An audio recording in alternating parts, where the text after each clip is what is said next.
Okay, this is January 29th, 2016. I'm Franklin Abbott, and I'm seated with June Dobbs Butts at her home in Buckhead, and we're going to talk about her life with her. So, thank you. The first thing I wanted to ask is to sort of begin at the beginning, or begin before the beginning, which is your parents. Could you talk a little bit about your mother and her family? Just give us a little, vignette of who she was.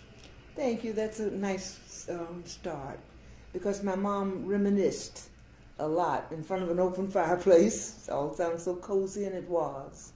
And she loved to talk about her relatives in Mississippi, a little town called Friars Point, and I've never been there. But I have met a few people in fairly recent years who've been to Friars Point, and it still exists. And my mom grew up the middle child of people who had been freed during slavery, and she came right after slavery. I think she was born about 14 years after slavery. I can remember, no, it was more than that, but my dad was born 17 years after slavery. So my mother was born 21 years after slavery was abolished after the war, and she reminisced about her her childhood, and she had a very warm home. Her dad was the local barber for whites, and he did close his shop once a week and cut the hair of black men. And he didn't close his shop all day. He closed around 5 o'clock instead of late night, and he would cut hair up till midnight. And so, as I said, she's the middle child of a secure family. Her father was very much respected by white and black in Mississippi, and in those days that meant your salvation, your protection. And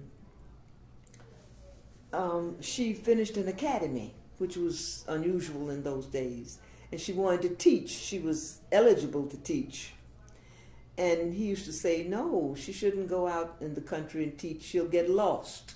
When I heard the story, and then people would laugh, and I used to think she has no sense of direction. He meant she would get lost. I didn't know. What he meant was that the white men would not let her alone, and she'd have no protection. So she'd get lost. So they wanted her to go with her older sister, who was married and living in Atlanta, and was having babies every year, go and be an au pair girl. And so she gave up her dreams of being a teacher after high school and came to Atlanta, where she met my dad. They got married, and they lived with her sister for 4 years. And so she started having babies, and that was her career. Okay. My dad worked 3 jobs for her to be able to stay home. And after the second child, they moved in the same ghetto, because everybody had to live in segregated community. They bought a house, and they moved in there with their 2 babies, and they went on to have 6 girls. My dad was always sad they never had a son. And so I heard all these stories, and then later I heard, after I was born, that when I arrived, of course, my dad was very disappointed. Another girl, and his mother was very disappointed. But my mother seemed very happy, and that was great. But and I was told that they didn't name me for about 4 months. And my oldest sister was away in grad school. She had a scholarship. She went up to Vermont. She was studying French. And she sent back a telegram and said, why not name her June? Okay. And that seemed like such a brilliant solution. So I liked my name, and I felt at home. I wished I had had brothers. Tell you the truth, I wanted to be an only child. I used to tell my cousin, who was my dear friend, who was an only child, I wish I were just like you. I wish I was an only child. And then my parents could really focus on me. That would be great. I had to wear hand-me-down dresses and all, so Also, I began to grow very big and very tall. I became the tallest in my family. My father acted like it was good, it was wisdom on my part. She grew tall. But my mother hated it because then she had to buy me new things. Mm-hmm. I couldn't wear the hand-me-downs. And anyway, much more of my childhood. Well, let's go back and talk a little bit about your dad and where he came Yeah, my dad grew up Kennesaw Mountain. And interesting, his mother was a very, I knew her. That was the only grandparent I knew. She was a very forceful person, very intelligent, very stormy. He paid her rent, but he didn't want her to live with us. She had her own house with her third husband. And people in her church adored her. She was Mother Banks. What else? My mother, I remember once in an argument, told my father, whatever it was she was fussing with. She didn't fuss with him usually. Like when I was growing up, they would go behind closed doors and she'd tell him whatever she wanted to retort. But this was an argument in front of everybody, and she said something like, you'll never be free of that or whatever. I don't know how she put it, but what she meant was he was like his mother. And this willful disregard for whatever. They were both very strong-willed, he and his mom. And I figured it was because she was born a slave. His mother was very light-skinned, and she was very obsessed with skin color. My mother was not as light-skinned, but she was light.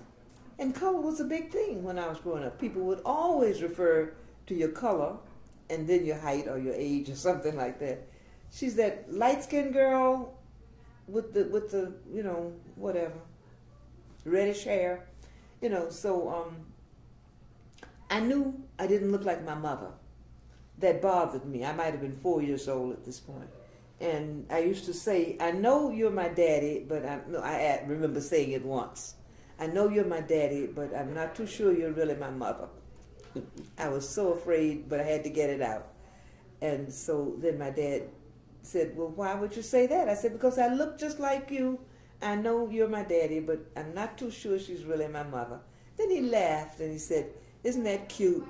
It's always the mother who knows. The father may not be too sure. And then I was more puzzled than ever. How come she would not know? And how come he said she knows, but he may not be too sure? Anyway.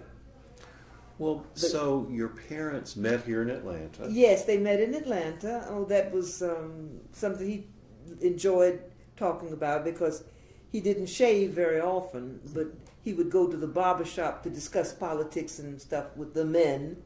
And one day he saw my mother and her sister walking by, and he said he was being shaved at that point. He had on the lather and all. He hopped up from the chair and he went to the window and he said, good God, who is that? I got to find out who is that girl. And someone said, well, I don't know the younger one, but the older one is Ed Wright's wife. So he found out who Ed Wright was. He was a tailor, and went to their church, made himself known, met them. Next thing you knew, he and my mom were married. Okay. Yeah. He was moved very quickly. proud of it. Yeah. And I always thought, I want someone to track me down, like just like that. See me and find me. Yes. Ha. Well, it was a lovely fantasy. Yeah. It was a lovely fantasy. It fits the day. So they had 5 girls before you came Six. along. Yeah. You were the 6th. Exactly. And they were living in their own home at that time. Yes, they never moved. They opened up the house, took up the attic, opened it up, built 2-story. And he used to say he wanted the grandchildren to get to know him as well as his daughters. And but he didn't want anybody to live with him. He just wanted them to visit. Okay. Yeah. Okay. So where in Atlanta was the house? It's now called Old 4th Ward. Okay. That's what they called it when they moved in. Old 4th Ward. We were on a street called Houston Street, which has now been renamed in memory of him. Maynard Jackson, the first black mayor, is the son of my oldest sister. Okay. Was the son. And he named that street John Wesley Dobbs Avenue Okay. after my dad was dead. He never lived to see Maynard become even vice mayor, but he was terribly concerned about his education. You know, well, I knew that boys were important when he was born, when Maynard was born, because my oldest sister lived in Texas, and we made a pilgrimage of 3 different cars going out to Texas to see this baby. But 3 girls had been born already.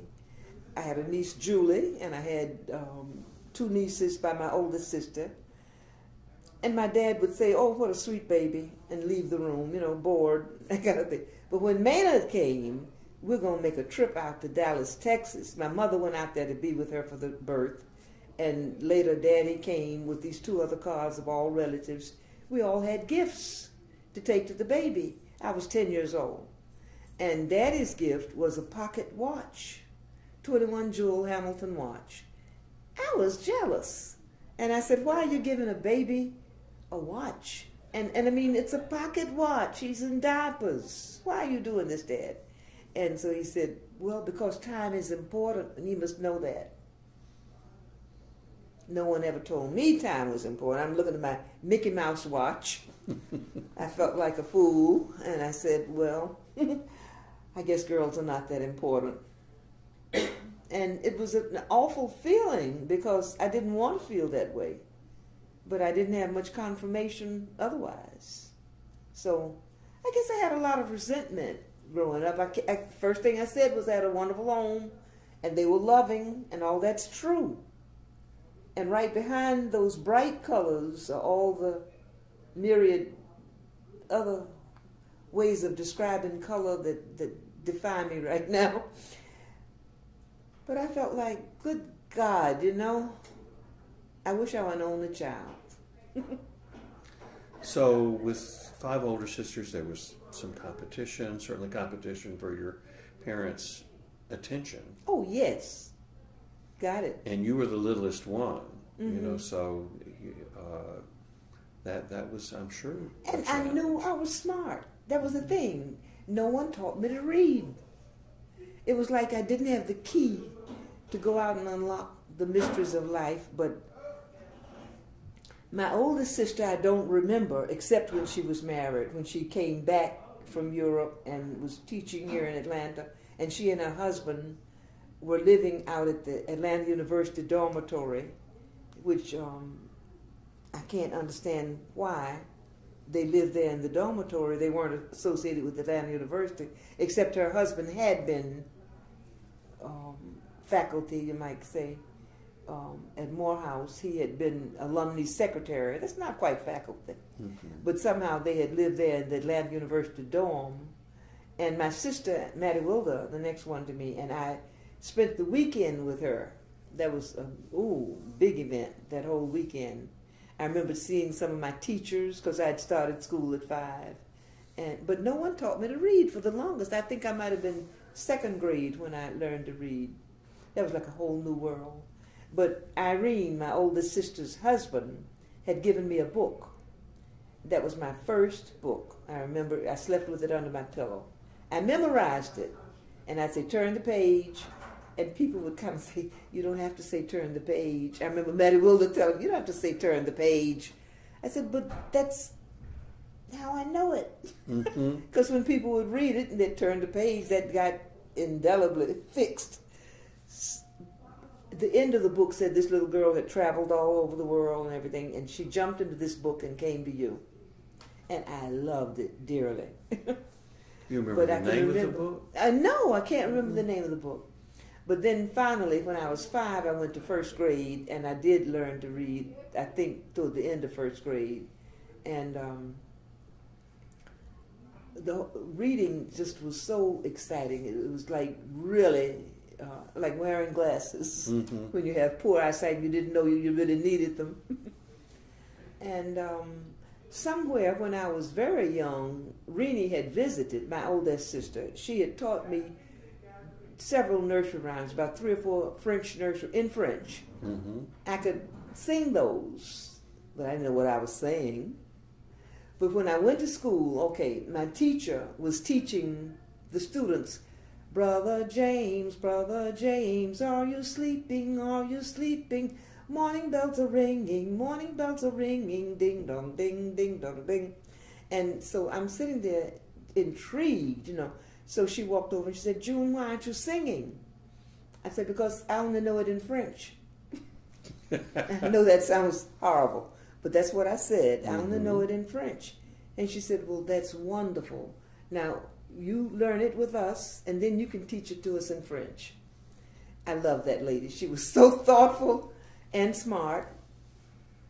So I learned it in English. But I can remember learning to read was so much fun, and we had this library. One of the branches of the Carnegie Library was in the Black Ghetto, and one of my great uncles was the janitor there, and I felt like that was kind of like our home, you know.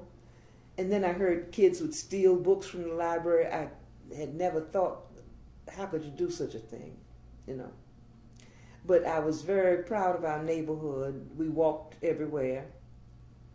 Am I running on? No, Okay. no, you're doing exactly what you're supposed to do. You're Okay. telling me stories. Growing up, okay, I must come to the grim part. Because to get to school, God, where to start? There was a public elementary school right across the street from my house.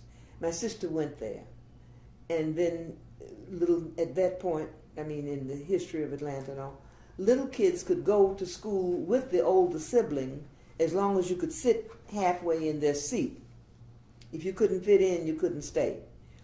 So her first grade and second and third, I went to all of those things. We could stay up the morning, and at 12 o'clock, the principal would see us across the street, and we'd disperse. And so I will never forget her. She would be looking back and forth. And if a car was coming, she'd say, run fast. And we'd scamper across the street. But I was afraid to cross the street by myself because cars didn't stop, I guess. And many kids were injured. And there were no lights. So I went there until, my first grade. My mother didn't even go with me. She just told me to go. She saw me across the street, and then she knew they would see me back across the street. So I went to this first grade class, and I really didn't like it. It was different from sitting with my sister in her room. These kids, you could smell urine coming down the floor, and I'm sitting there miserable. But I had talked with a little girl before we went through the gate, and we had talked about when were you born, and we were born about a day apart. So when I ran on in and got in my seat for first grade, this mother came to the door and she was telling the teacher, that child is only 5. You're supposed to be 6. That was the new rule. And so they sent me home. So I'll never forget, they saw me across the street and I ran home and I rang the bell and Mama comes to the door and her little face went, ah! I thought she was going to faint. And she said, what happened? I said, they said you have to be 6. And she knew I wasn't 6, you know, but she got on the phone and called my dad and said, you got to do something. That child has to go somewhere to school. She cannot stay here another year. I thought she meant like I had to leave home or something. I was terrified. But what she meant was he had to take out a loan for me to go to a private school across town. And he did. He took out 2 loans. And then the next year they put Mattie Wilder there in the private school also. So we lived across the street from David T. Howard, and that school now is going to be, it's an empty school. It's going to be torn down because they say the neighborhood doesn't have enough children. But it was like a magic world going to school at Oglethorpe. And they had progressive education and many white teachers. And then there were not only teachers in the elementary school, but that was part of Atlanta University. Okay. Yeah, and so at that point, they had several departments in their grad school, but they never did flourish and grow. And, I don't know how to jump through all of this, but as I grew up, there were public debates on what should black people do about making the government help us go to Southern schools, or doing something that many of the black people even wanted, called a regional system. That meant you'd have a regional med school, a regional law school for black. They said for Negroes. And Atlanta University wanted to become the liberal arts regional center. And there was a black med school in Nashville. They wanted to build that up, get extra governmental help, and black students from the Southeast would go there. I don't know where they were going to put the law school, but those were the plans. And they'd have open debates in the city. My dad said he hated that idea. He was against it, and he felt that it was un-American. And he said, we have the motto, equal justice under the law. And I remember years later we visited in Washington, D.C., and he was telling me and my sister, look up over this building. It was the Supreme Court.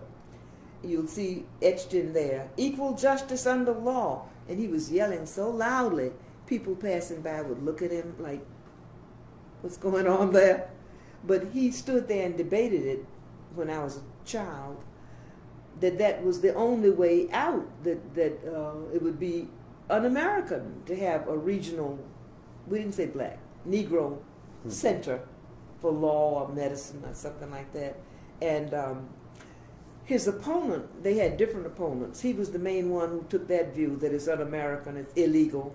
The people who wanted it was the head of Atlanta University, President Rufus Clement.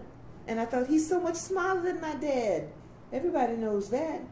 But Daddy could make the audience laugh. At least that's the way I thought that he was winning the debate. When he'd make a point, people would laugh. He also debated one-on-one with a man who was a black millionaire, and he had a newspaper, and he was the father of, the name is can't pull it up.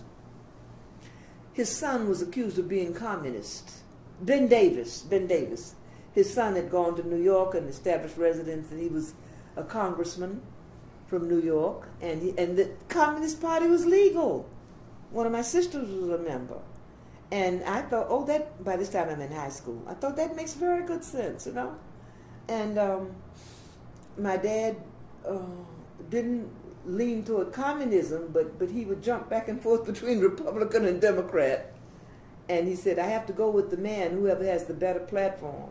But for many years, he was in the Republican vanguard. And he would, and he established some clout there. When Eisenhower ran, I don't know if it was the first or second time, when he was elected, I should say, my dad seconded the nomination, and there was a picture that appeared in Look magazine showing my dad at that, what do they call it? I forgot. The convention. Yeah, thank you, at the convention. Look magazine did an article on my family, and that was their last edition. We said we killed it. It was true. My husband, I was married by this time, refused to be in the article for different reasons. He said, they're just trying to make white America feel better. I can't stand that idea that they're just trying to make white America feel better. They really want to talk about black people, talk about a poor, hard-working family where they're still in Mississippi and blah, blah, blah. I said, but they're talking about a family of achievers, and Mattie Wooler was making it in opera, especially in Europe. Not here in this country, but in Europe. And my husband refused to be on the picture. I thought I would die. I was so put out with him. And it bothered, I guess it still bothers me. And I say my husband, which is a joke. We've been divorced for so long. I had to divorce him. Okay. Yeah, because he had no grounds. Well, before we get to that, let's go back a little ways, all right? Thank you. Help! I'm saved. That's okay. We'll get there. We'll get there. That's a good story too. Okay. You were a little girl growing up in Atlanta. In Atlanta when the civil rights movement was beginning to really take shape, and your dad was one of the movers and shakers of the civil rights. He was. He laid the ground for a lot of people. Martin Luther King was my dear friend, personal friend, classmate. He was 6 months younger than I. And his sister is still my friend. I don't know where to start. Where? Help. Well, talk a little bit, like from a child's point of view, because you were a little girl. Your father was involved in this political world.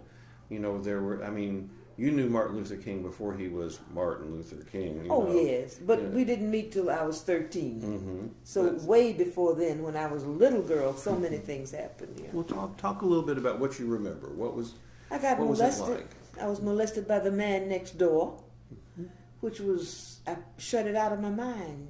I couldn't remember until I was in my late 30s and went into psychoanalysis. And then, of course, you know, you're thinking of childhood things and it gets unrecognizable. And then, hey, I think I remember something there. And then all of a sudden you start dreaming about it. And then I remembered the molestation and something in my mind, they call it disassociation. Mm-hmm. I had learned enough psychology to know that. And that I don't want to have part of my mind shut off. You know?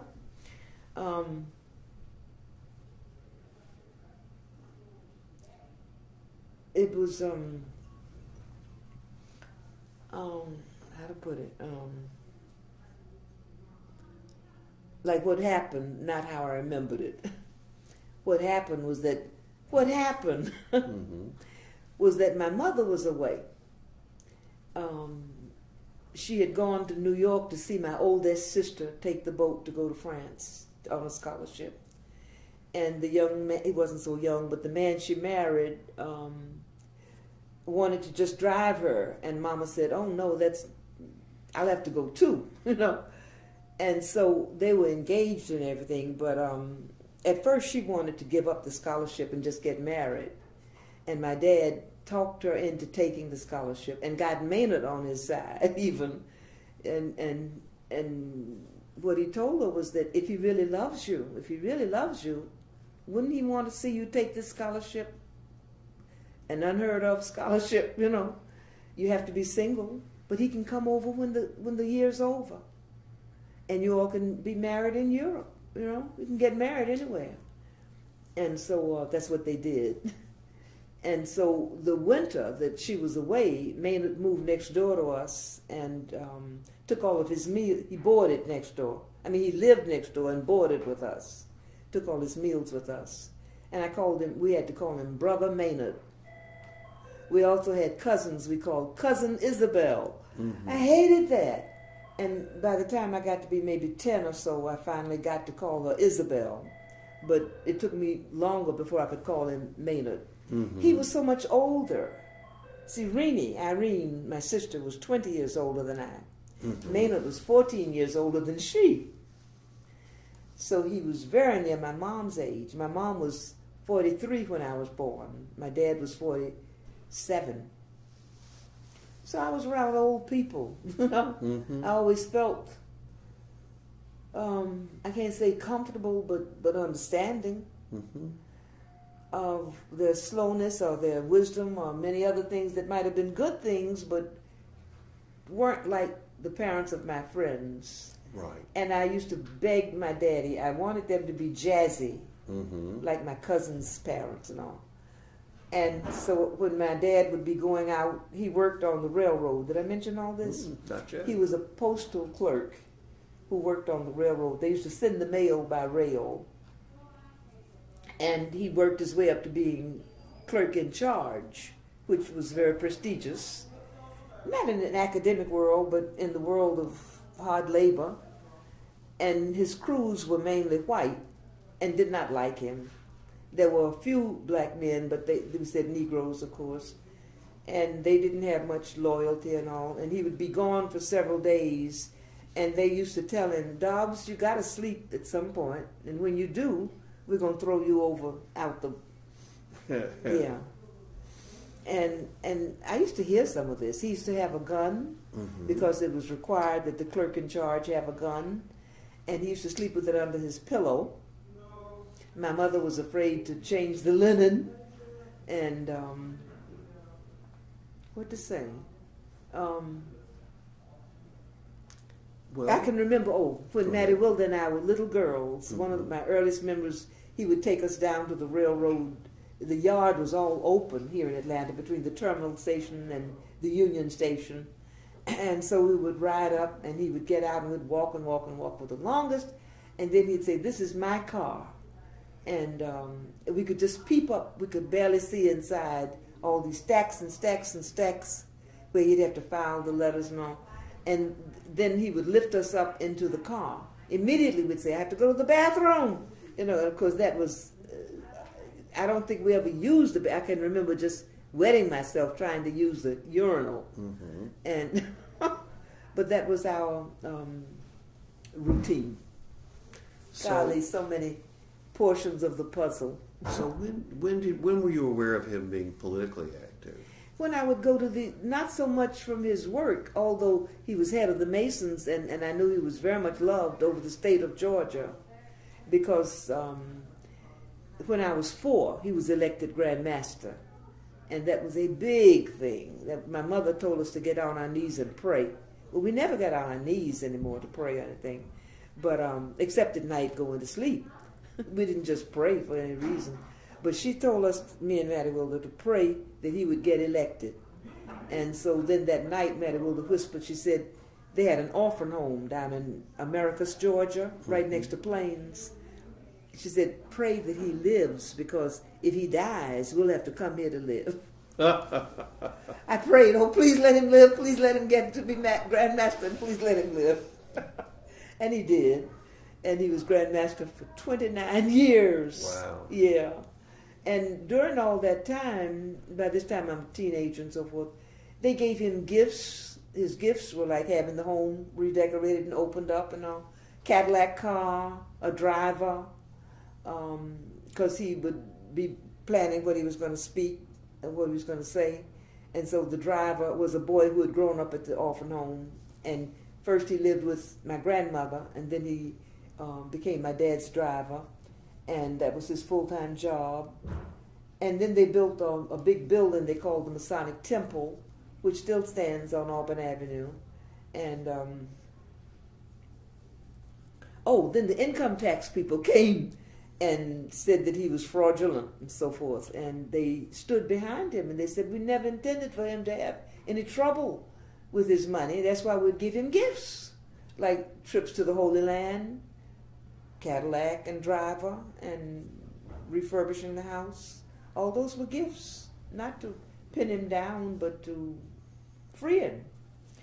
So he was protected, and he was honored, and he didn't, and it was because that was their intent.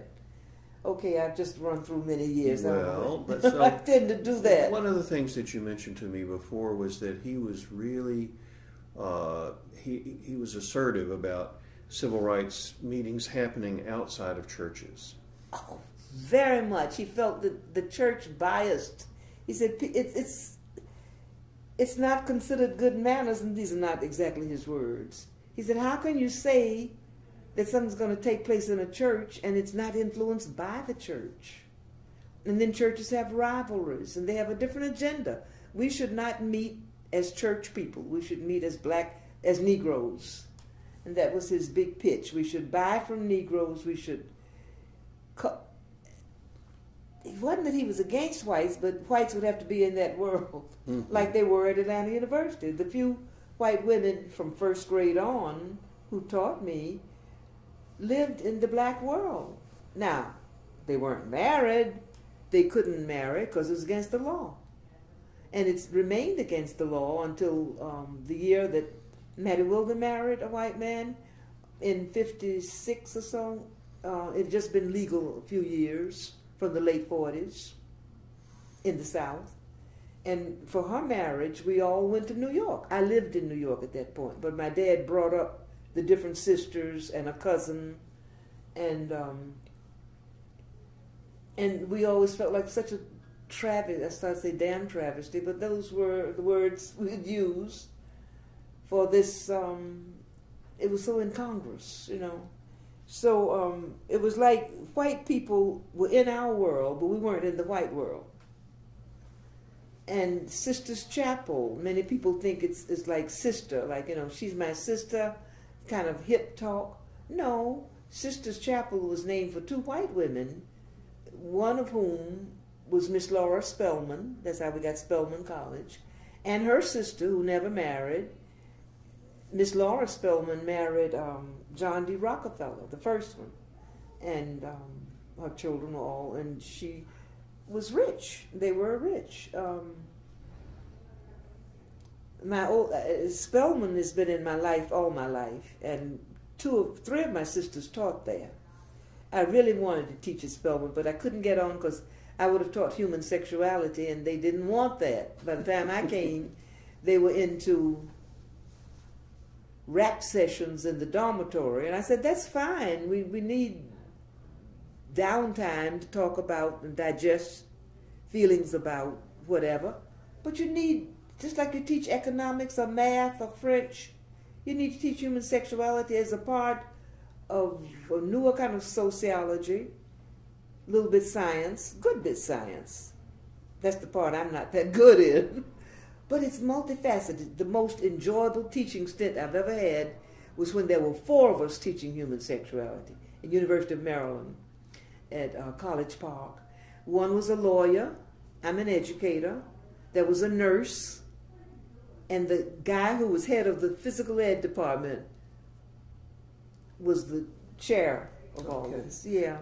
And we were a good team. We were varied and interesting and still not enough. We didn't have any artists. There you have it. So let's go back to your teenage years. Your dad was organizing like voter registration drives and yes. You know, what kind of impact did that have on you? Because you were, that was an unusual thing to have such a high profile parent. Yes, I was extremely proud of him. I was a little bit, as I got to be in, I went to college at 16. By this time, adolescence, I felt a little bit inhibited, like they were country. They were not it was not like the alphas or the omegas fraternities that went on in college. My dad became an omega, but he never finished college. And I used to say, you know, you really should go back. He should have gone back before I was born, I felt. At that point, the president of Morehouse begged him to come back, and he said, I just want you to associate with the students. You don't have to go to every class, but we want to give you a degree. And he couldn't afford the time off, and he felt he couldn't take that time. I think something in him didn't want to do it either. And then after his death, they wanted to confer a degree upon him, and I said, no, he didn't want it. He said, what could Morehouse do for him? He loved Morehouse, but what could it do for him? Not really anything. And my sister Millie, I think, received it. So all that was about he had 2 funerals. Mm-hmm. A midnight funeral that the Masons put on, and a day funeral at noon that was held at our church, First Congregational Church. And it was, talk about impressive. It's still hard for me to talk about it. Mm-hmm. And he was very well loved, very well respected. But that's the first time I saw my mother kind of rise up and say she wanted the second funeral to be at our church. And she didn't want it just to be on Auburn Avenue. Auburn Avenue was the busy black main street. And he loved Auburn Avenue, loved it. I mean, it had, well, everything in the black world had to be there. They had 1 or 2 restaurants, 1 or 2 hotels. People we knew, respectable people, didn't go to the hotels, you know. But they had churches, and I'm kind of floundering now. That's okay. That's okay. So, you know, when you said you met Martin Luther King when you were like 14. Yes, they moved into my neighborhood. Okay. Can you talk a little bit about being a teenager, knowing him as a teenager? Not many people can tell stories like that. I know it. First of all, I don't think he was suicidal.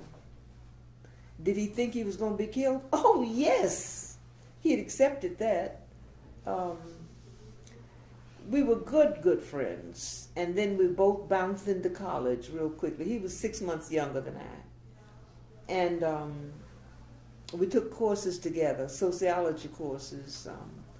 we had a circle of friends. We were not the only two. We just lived on our side of the town, which was, everything was over on the southwest side, you know, the colleges and all the activities and so forth. But ML, as we called him ML, and we called his younger brother AD. Okay, I have to start with when we first met. AD had a crush on me. And so we went into the bank. My father and I went into the black bank one day. My uncle, his uncle really, was standing there. But he was like a brother to my dad. They grew up together, slept in the same bed and all. Uncle Jess was there, Reverend King, his two sons, and 2 or 3 other men practically. All the group was men talking. And I'm standing there talking with them, feeling like I can hold my own, and we're discussing something about the war. And then Daddy turns around and he said, by the way, which one of you boys has a crush on June? I wanted to die. I didn't know he knew anybody had a crush on me, much less these little short guys. I mean, they came to about my belly, you know. And I'm standing there wanting to die. And so AD spoke up and said, both of us. And it blotted out. I don't remember the rest. But AD was just a nuisance. He was impetuous and funny and always stealing something or doing something. Okay, there were 2 girls who were first cousins in our neighborhood. The Burney girls lived apart. Maddie Wilde and I, and the 3 King children, and we played Monopoly a couple of summers, just over and over and over. We'd do our housework, do the cleaning, washing, ironing, whatever we had to do. And then in the afternoon, we'd have this lunch ready and play Monopoly. And so AD came up with the thought to me. He said, I can make you the monopolist. We have an old set I found of money and stuff, and I'm just going to slip you a couple of hundreds every now and then. Don't ever let them know. So I became the monopolist with such regularity. Of course, it all slipped out, and AD cuffed his brother like that. He had the stuff in his hand, the money and all, and he banged AD. ML banged AD across the head and the face. Now, how could you do such a thing? Cheating! You cheated on us. He was not nonviolent at this point. He hadn't come into that glory. So Christine, their sister, laughed. She thought it was so funny. She thought everything AD did was funny. Maddie Wilde was furious, like ML. And I thought ML was going to hit me, but he didn't hit me. But I was 13, as I said. We were pretty big, and I was taller than he was, but I still thought he was going to hit me. For cheating. Nobody cheated. We didn't know people who cheated, you know. So, at any rate, it got written up mistakenly in a book. Maddie Wilde was interviewed years later, and she was reminiscing, and she got it wrong. She thought the 2 brothers cheated, and I used to tell her, that doesn't make sense. And I tried to tell the author before it went to print. He said, it's too late. I said, but you're going to print a lie. ML didn't cheat. ML didn't cheat. He just wasn't a cheat. AD and I did, but not ML. I mean, don't put that on him. So I remember one of my nieces said, what are you so upset about? It's just a game. I said, but it didn't happen. And he didn't cheat. If he cheated, I wouldn't carry on. AD did it, yeah, but ML didn't cheat. So Coretta, along comes Coretta, you know, years later. And she asked me once, she said, did that really happen? And I said, no, that was a mistake, Maddie Wilde's memory, da, da, da. And she said, I thought not. She said, it just didn't seem right. And Maddie Wilde, of course, lived away and all that. And finally she came back here. I got her to move back here in her old age, and she died just recently. But before she died, she was here 2 years, and she wouldn't let me bring Christine over. I said, Christine wants to visit and so forth. She said, well, she kept her arm's distance, you know. And one day we were out riding, and there was Christine standing in front of the church, walking across the street there, and so we stopped, and she came over to the car and kissed Maddie Wilde and all that. Never brought it up, of course, you know. Mm-hmm. But it bothers me that it's still written in a book that the 2 brothers cheated, and that's why we stopped Monopoly. That just wouldn't have happened. I don't know why Maddie Wilde was so stubborn. She couldn't say, oh, I forgot. I made a mistake. But anyway. So you went You took some classes together. Yeah. Oh yes, sociology both of you went classes. Yeah. to college a little bit young. He was even younger. Yeah. We skipped along the way. I started at 5, and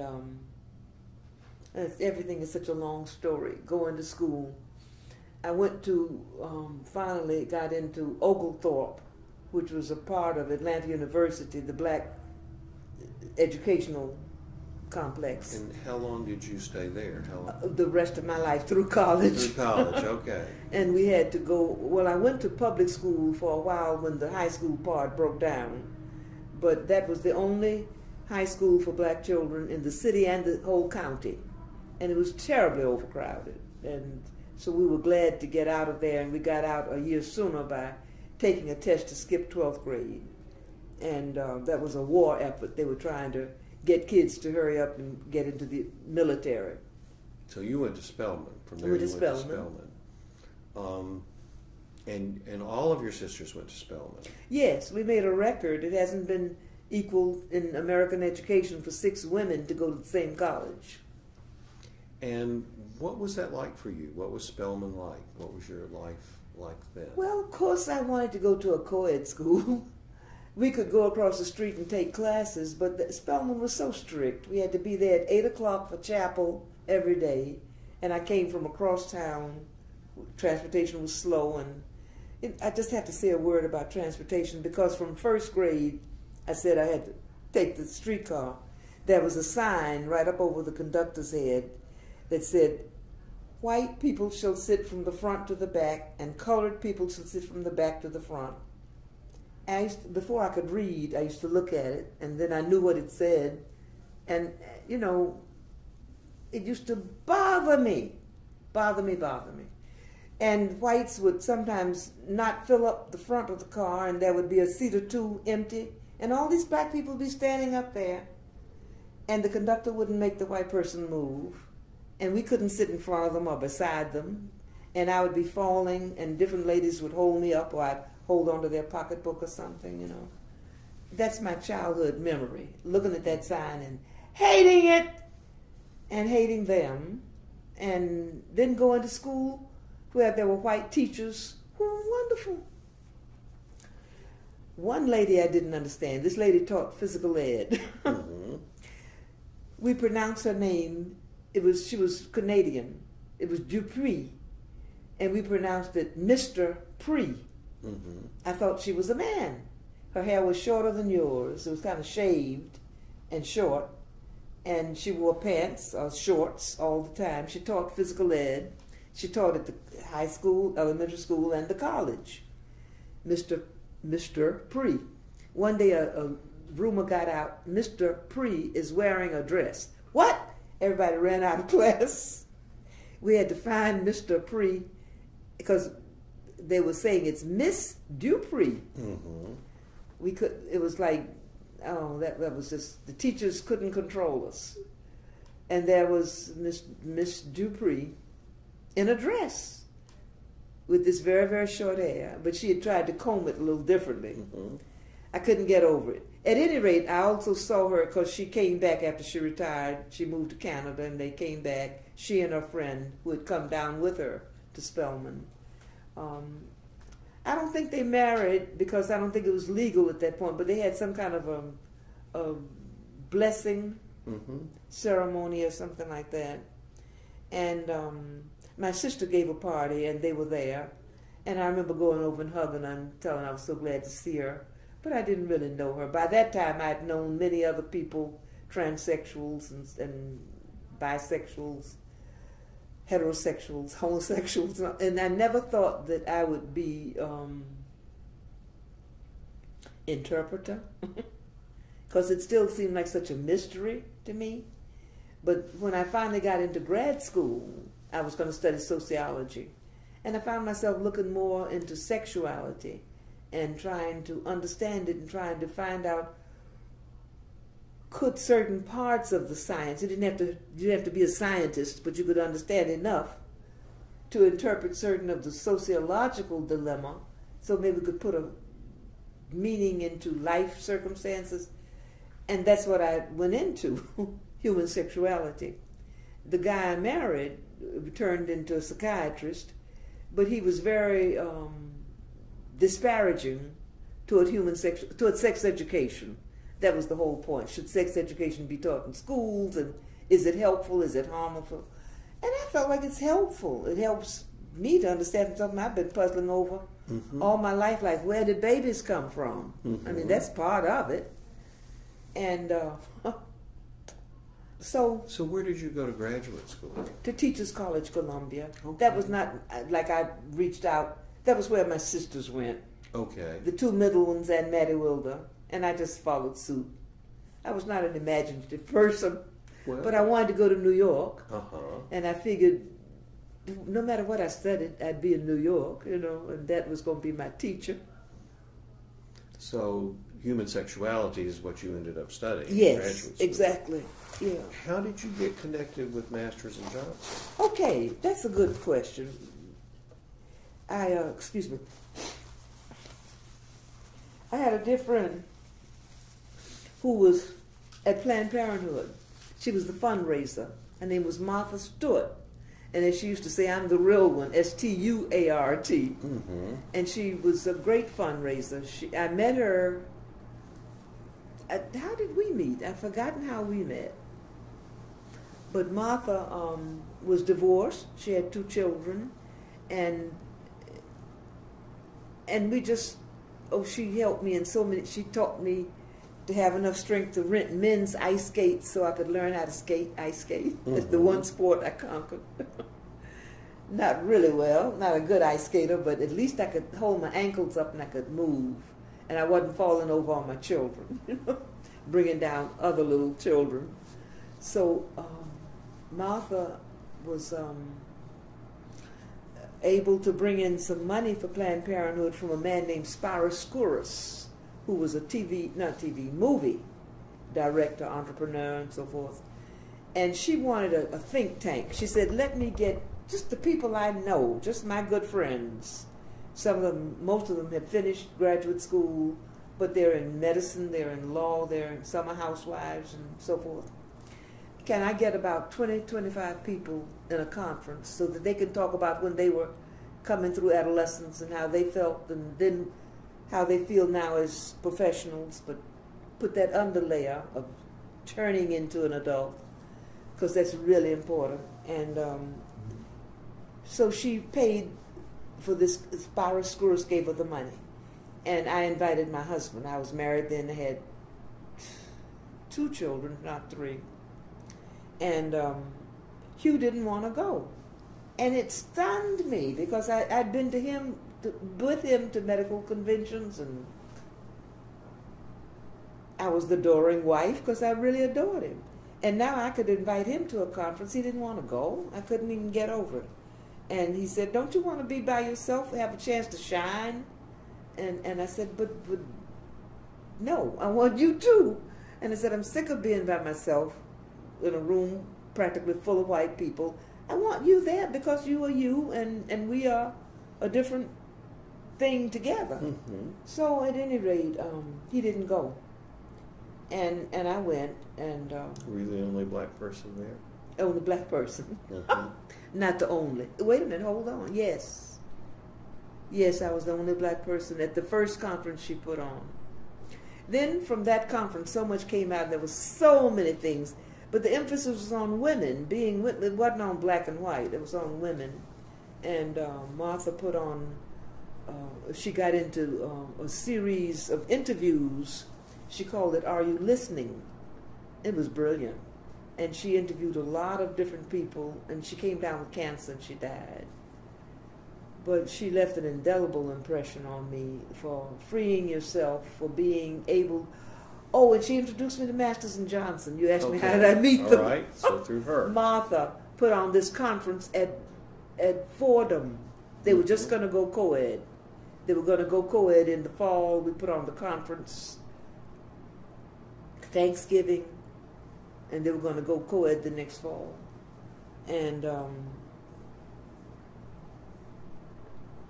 we met in the elevator, which was like, you're confined in this. It was just like a service elevator.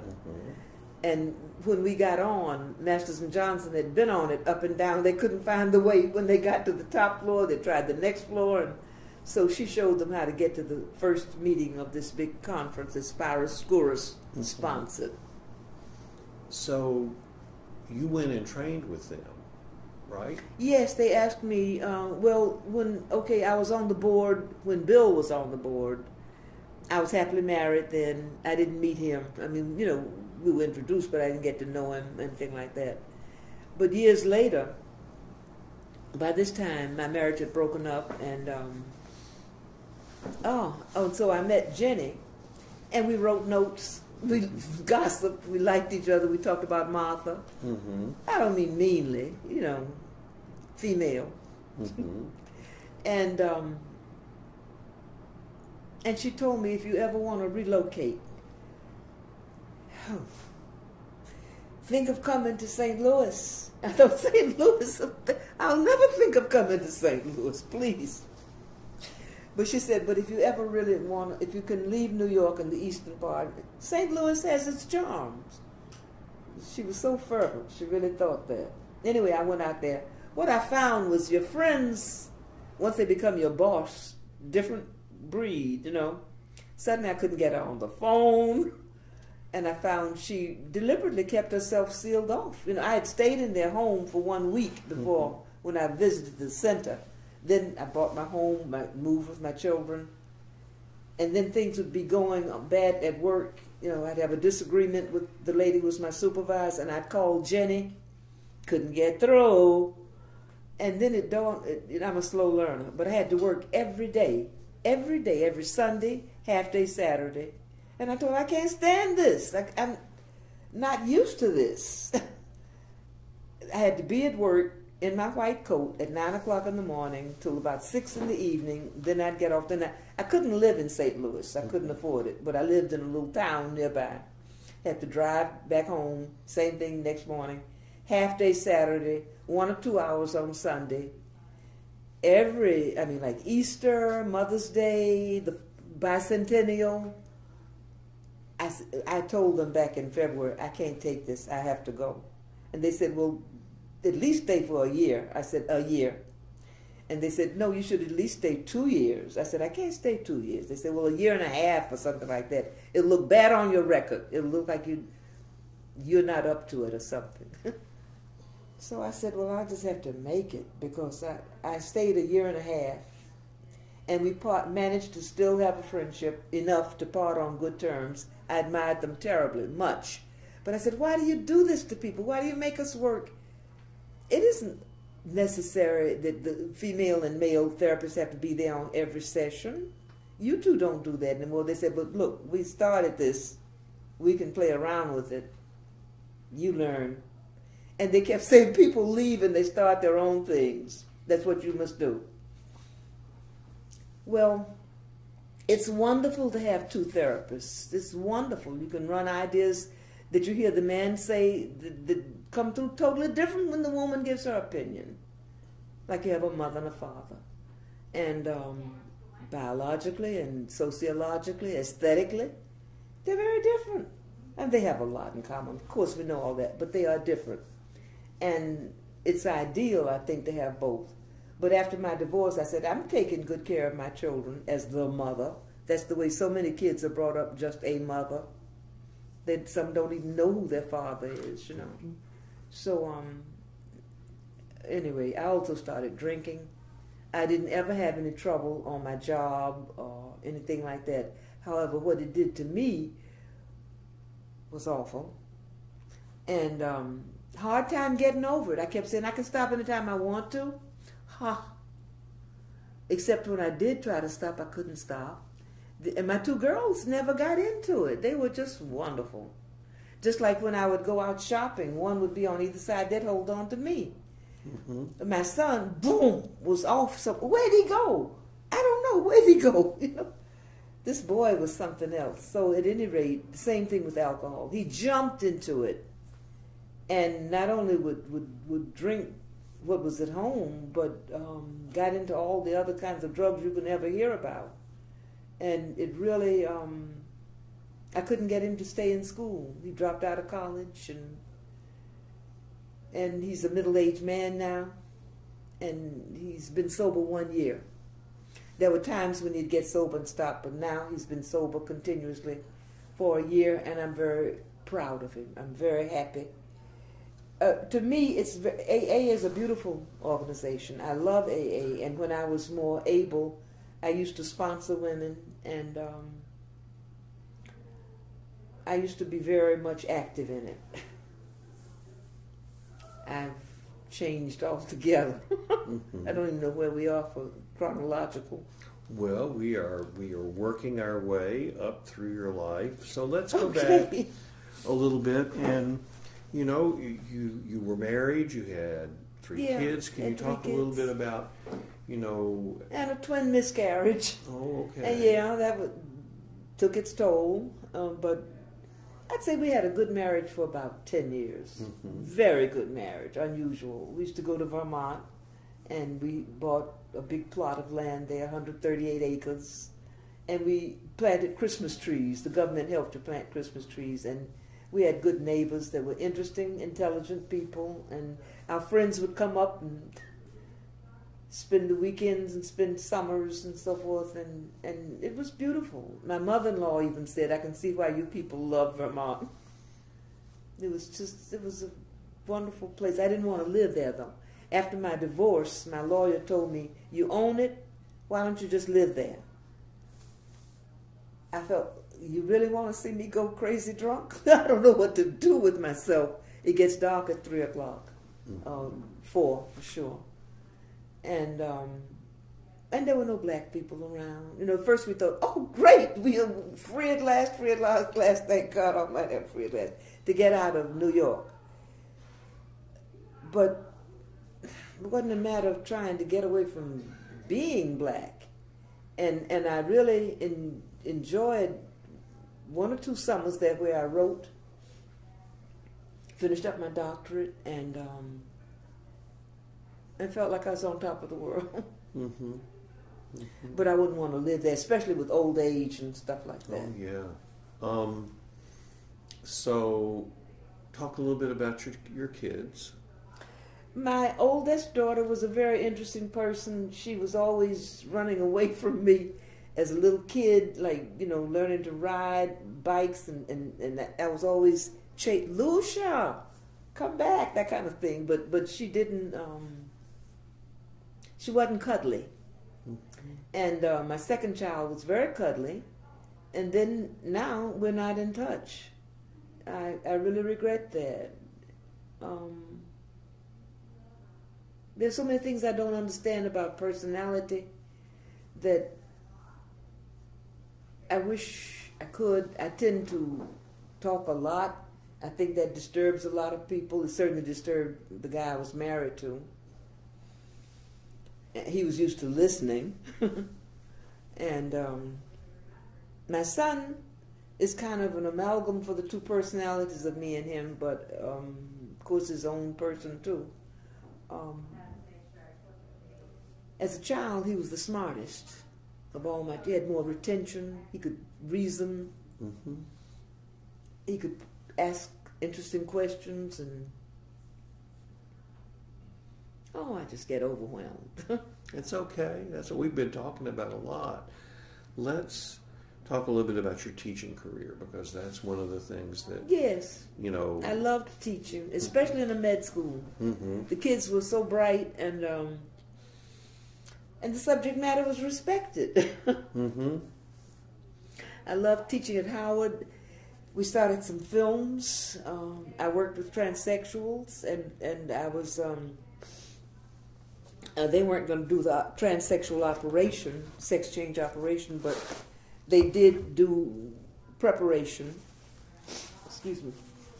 And it was, I don't know what the requirements are now, but it used to be you had to have 2 years of transgressing and living and working and so forth, being a person of the opposite gender, being accepted in that world. And so they would come to our clinic.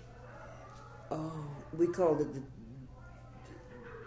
gender dysphoric something. I used to always say, but it's not dysphoria. They feel better now about themselves than they ever did as kids or adolescents or whatever. And the closer they can get to the whole big makeover, the better they are. What I found was there was such narrow-mindedness and such inquisitiveness was just the beginning of it. Narrow-mindedness mainly of so many of the physicians. You know, psychiatry started interviewing some of these people, the first that came to us, and then we started our clinic, the gender dysphoria, whatever, clinic. But there was a psychiatrist who was well established in the community who was in charge of the mental health clinic, and he thought they ought to use the men's room when they came to the clinic for their meeting. I said, men's room? They don't want the men's room. They've got all their makeup and dress and everything. If they come in a little early and they want to use the ladies' room, what do you want me to do? Stand there at the door? I'll be glad to do that. So he said, yes, stand there at the door. Make sure they all go in at the same time. They all come out at the same time. Don't wander around the building. So I said, well, you can't tell them where not to. I mean, they are people. You know, if they go to speak to somebody on another floor, you want everybody just to stay on the same, you know, like come in the door, use the ladies' room, come out. He said, yes, that's what he wanted. So it was his clinic. But the head of the department did back me up that they didn't have to use the men's room. They laughed. They thought it was the funniest thing. But we made several teaching films where I'm talking about see the whole word, you know, dysphoria, gender unhappiness. It should be either sexual dysphoria, because I know a whole lot of heterosexuals, homosexuals, bisexuals who are miserable. Anyway, I'm wandering all off of what I did. But you were one of the first folks to begin to work with transgender yes, people. Yes, and what I found, this is what I'm trying to say, the personalities blinded me, because the guy who was head of that clinic, mental health clinic, taught Sunday school. He was always talking about, I teach Sunday school. I thought, well, then go teach in your damn Sunday school. I felt like religious people have such a hammer over so much that has to do with sexual inquiry.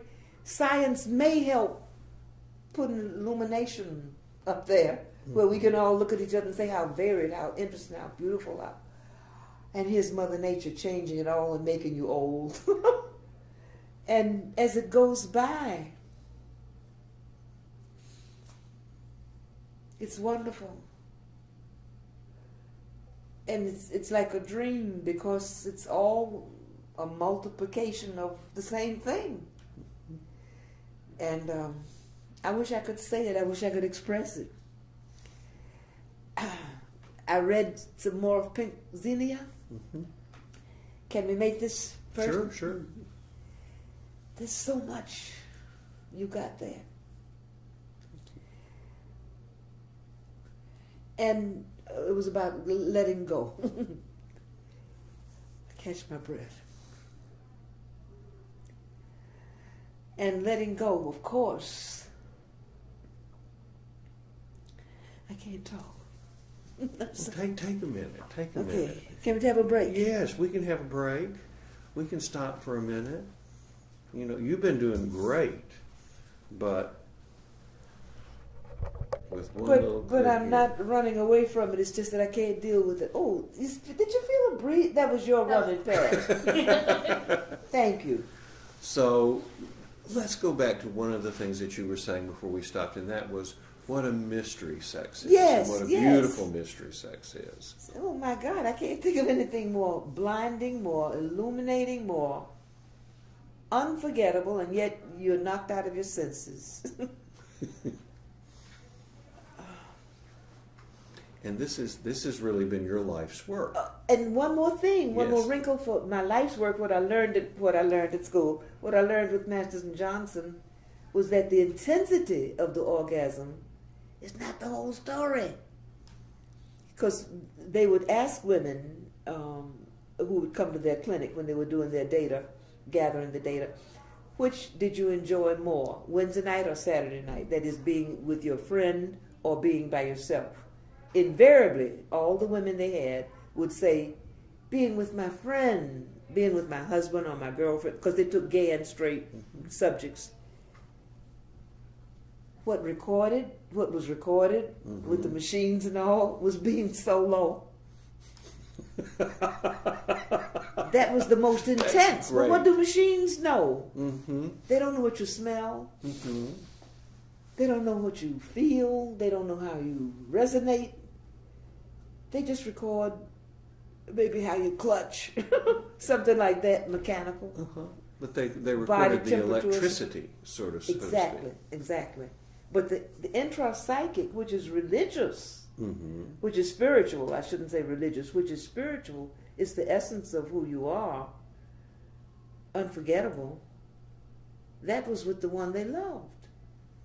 Now, when the men heard about this, most men got angry, and they said, damn that research. I thought I was important. And what they said was, you are important. What was recorded on the machine was clutching or intensity or something like that. What the woman remembered was partner.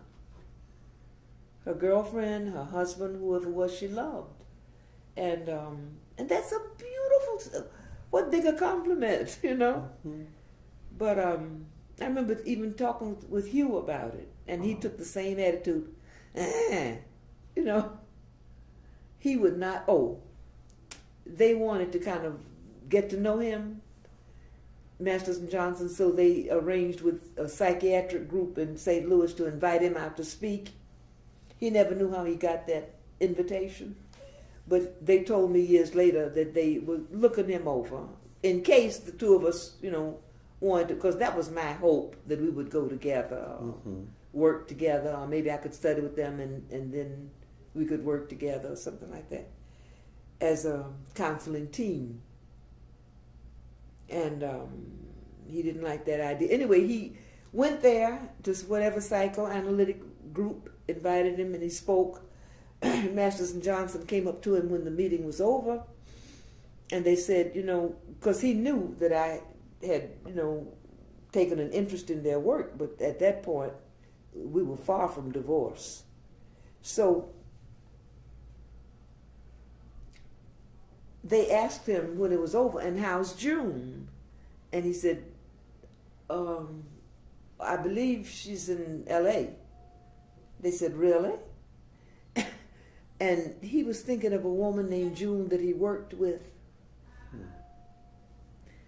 When he told me that, I almost fainted. I fell back on the bed. And then I sat up and I said, wait a minute, Hugh, you thought of June, her name, odd name, June Jackson Christmas. I said, you thought of June Christmas? And he said, that's the only June that's professional that I know of. I said, I'm professional. I'm in grad school, but I'm professional. And he didn't think so. So that was like, which I could feel, you know, for the longest. And even though I worked with them and got to know them, and then moved on to where I didn't feel comfortable and wanted to leave, I still respected them very much. I just didn't want to work under those circumstances, and they weren't going to change, so it's best for me to change, to leave. Even though I went through all those changes, I still wanted him to think well of them. It mattered to me. And then I found out most psychiatrists were threatened by what they said, because they said, you can't uproot your values in 2 weeks. You can't change everything. And I said, they're not trying to change people. It's very American. Like, if it works, if you can receive orgasm from this, you don't have to go through the long labyrinthine getting to know what happened to your parents and all. Go right there. That's enough for now. And he didn't think, he thought that was superficial and whatever. So at a certain point in your career, you became sort of like the sex columnist for Essence magazine. I did, yes, and it was rewarding. I got such fan mail. I loved my fan mail. And I liked my life at that point. You know, I was into my work. I really should have turned out a book back then. There was a OBGYN, black physician, who wanted to write a book with me, and he kept saying, I've got all of the credentials and the little money to help publish and so forth. If we could turn out a book, we got something. Then his life fell apart. It was a second marriage, and this woman cleaned him out for all this money and left town, took the children. The weekend I went down to work with him, I was going to stay with him and his wife and kids in their apartment, and it was crowded, but I mean, it was going to be crowded, but they were going to put me up for the weekend so we could actually turn out like the bulk of what we had to do. And there he had just been ripped off and left. I felt so sorry for him. I really, really felt sorry for him, and I was a little bit afraid of him too, because I didn't know whether and I was drinking a lot. So the two of us drank vodka for the weekend and commiserated. Within a few months, he had committed suicide. Yeah, and I used to think, God, he could have turned that wrath on me. I don't know. Because it takes wrath to commit suicide. Yes, yes. So I was never in danger of that. So tell me about a couple of your topics for Essence. What were some of your All right, yeah. your memorable articles? I brought a few. I don't know whether I stayed up so late last night sorting out some things, but I can share with you some things about masturbation. Okay. It wasn't like how to, but it was like freeing up some of the cobwebs so you can any way you do to. T-O-O. And what's more natural, babies touch them. I don't say they have orgasm. However, there are some researchers who have wondered if babies have orgasm. Some babies seem to get a big deal. And I don't think the clitoris or anything is developed enough with little girls, but rubbing, touching, and all of that is for it. My middle child used to laugh when she was a baby. Once she flipped over, she was very young, she flipped over on her stomach, and she was laughing in the bassinet. And when I walked into the room, I saw the little drapery and all pulled over her. I was so afraid. I thought she'd smothered or something. Except she's still laughing. And she was just happy. So it's not for grown-ups. It's not ha-ha. You know what I mean. I do know what you mean. So, you've been reading... Oh, may I tell you one more thing? Sure, of course. Like breakthrough. One of the biggest joys I had was working with two lesbians. And they almost didn't want to let me start, because what they said was, first question, one was more aggressive than the other one. And she said, I've got one question for you, just one. I said, sure. And she said, are you gay? I said, no. And she said, well, there goes all my other questions, because no point trying to get into it if you don't understand me from the beginning. I said, but I might be able to help you. I may not understand everything, but I might be able to help you. Even so. So we started working. And one of the things that helped her to feel at home was she could give pleasure, but she couldn't receive it. She felt somewhere internally, like, I think she felt she wasn't deserving of pleasure, but she could give pleasure. And then we talked about her family and her brothers and her dad and everything she liked in school or sports or whatever, and we talked about the things she didn't like, you know, and we had a lot of talk, and something melted.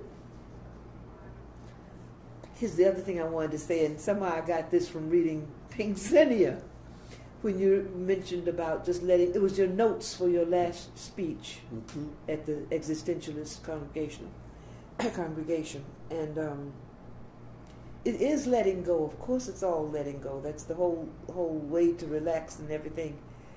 But there's something else that happens that we don't understand internally, and that's the uterus moves. When the woman becomes excited, it moves upward into the fundus. And so there's more room for entry, for whatever's entering, or if nothing's entering, it moves.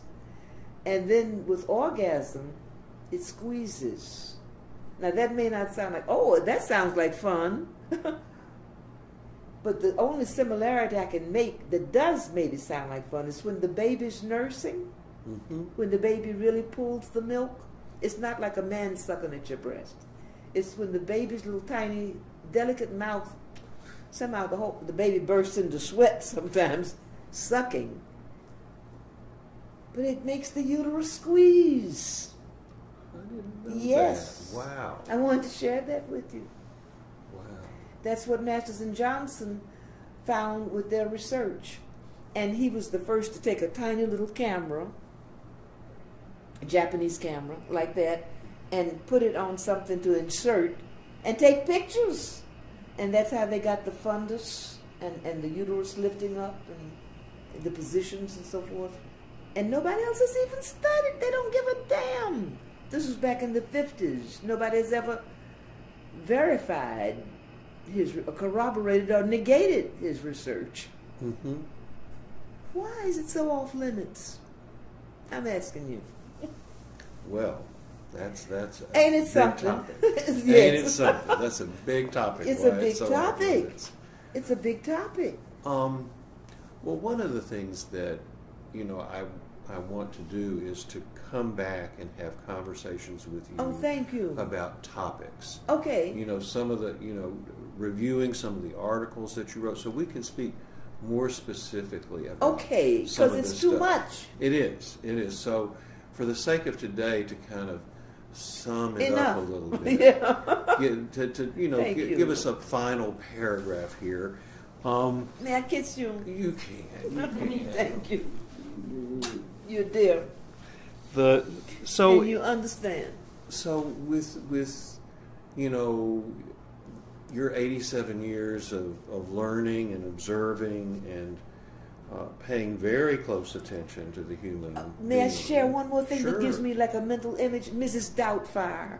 Remember that stupid movie? But it had a lot of good things in it. At the end, when Robin Williams is like toward the end, it's not the very end of the movie, but when he's Mrs. Doubtfire on TV for children, and somebody asks some question, and he says, well, dear, whatever, and I'm thinking, that's who I want to be when I grow up. I want to talk to people, to broad, maybe they're not in front of me like an audience, but for something that'll get out there, that'll be understood by somebody. That's what I hope to do. And I don't care what Hugh Butts thinks of sex education. You're doing it. So for today, just for the sake of today, if you were to summarize, Yes. that you have had a fascinating life. I've had a fabulous life. Yes, you are the granddaughter of slaves. Your father was just Miss Slavery. Just Just the granddaughter. Excuse me, yes. I'm listening wrongly. And your dad was an icon of the civil rights movement. You were, a teacher and one of the first sex therapists, probably the first African American sex therapist in the Masters and Johnson tradition. I was the football queen at Morehouse. Well, I didn't know that. Yes. That's and didn't have a date. Didn't have a date for the dance that night. So, but here you are, and how do you see things now? What is your viewpoint from, you're the last of your sisters. You've come close to death, but you're still here, still talking. I would have been an astronaut if I could have. And there's a woman named Vera Tershnikova or something in Russia, for whom they built a space capsule, and she married somebody. It was not Gagarin, but somebody like Gagarin who had been in the program to see what their offspring would be like, because they'd been in deep space. That's so important. And we don't even have any. They wouldn't let women in the space program. They wouldn't let blacks in the space program for the longest. Our skin may be protection out there in the deep space, but pigment, I mean. So all this to say that I read where she told Putin, she's in her 70s now, she said, there's so many experiments where you send up a dog or a monkey or something. A human you really need to see the reaction on. And I can go, you know, I don't have to come back. End of conversation. Mm-hmm. But I understand her. Mm-hmm. If I had the opportunity to do something, I don't know what, I mean, I certainly don't have the space program, but I used to, my earliest, this we should have recorded. We're still recording. Oh, we're still recording? Yes. Okay. I loved Amelia Earhart when I was little. I used to pray for her. And the way I would pray was not like this, you know, but I would jump in the backyard. If I saw an airplane, we didn't see many, but if an airplane was passing by, I would jump the whole time I saw it until it was out. Amelia Earhart, Amelia Earhart, I thought maybe they could find her, like, I believe in fairies, I believe in fairies. You know, if you chant it, maybe it'll come true. And I used to hope they'd find her. I didn't even know whether she'd still be living or whatever, but if they could just find her plane even. And I wanted to fly. And, of course, I didn't even learn to drive until I was 32. But I did learn to drive in New York City. So I thought, well, hey, that counts for something. It does. And it's like I've been my own worst enemy with the drinking and other setbacks and not getting over Hugh F. Butts. I decided one day the F must stand for fuck off.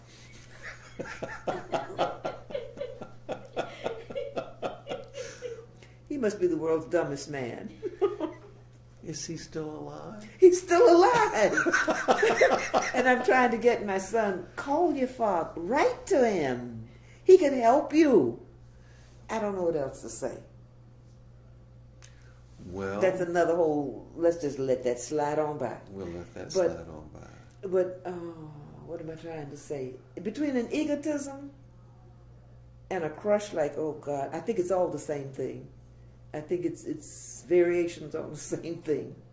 You know, like a microscope where you can see real big, mm-hmm. and then something else. No, a microscope you can see real little, and then the telescope you see real big. But it's, in being opposites, they have a relationship.